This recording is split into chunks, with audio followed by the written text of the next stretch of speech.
विनोदजी, पंकजा मुंडे आणि एकनाथ खडसे यांना परत महाराष्ट्रामध्ये स्थिर स्थावर करण्यामध्ये तुमचा हात आहे असं म्हटलं जातं, कारण की काही वाद होते इंटरनल, त्याच्यामुळे त्यांना साईडलाईन करण्यात आलं. पण तुम्ही तिथे वरती केंद्रात म्हणजे राष्ट्रीय राजकारणात गेलात आणि त्यांना रिइन्स्टेट करण्याचा तुमचा प्रयत्न झाला, तर हे खरं आहे का? म्हणतो की महाराष्ट्र तर असं राज्य आहे, म्हणजे महाराष्ट्र म्हणा किंवा मध्य प्रदेश, राजस्थान, गुजरात असे 5-7 राज्यात की या राज्याचं नेतृत्वशी बऱ्यापैकी मोकळी चर्चा केंद्रीय नेतृत्वाची होत असते. त्यामुळे तिथे असा कोणाला रोल प्ले करावा लागत नाही.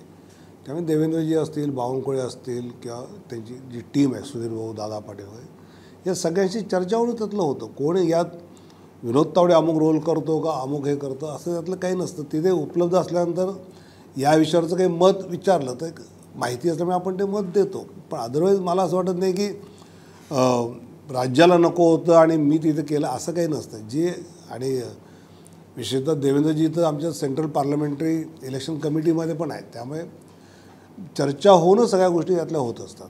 असं काही परस्पर कुठे अशी काही राज्य अशी असतात की जिथे त्या राज्याच्या लिडरशिपपेक्षा केंद्राची लिडरशिप तिथे निर्णय घेत असते, पण तसं महाराष्ट्राच्या बाबतीत नाही आहे.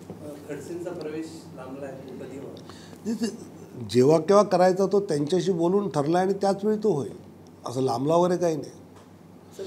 का असतं की त्या नेत्याचे जे समर्थक असतात ना, त्याला हे बिटवीन द लाईन्सचं कळत नाही किंवा नाथाभाऊ आता BJP म्हणून येणार आहेत हे त्यांनी पण सांगितलेलं आहे.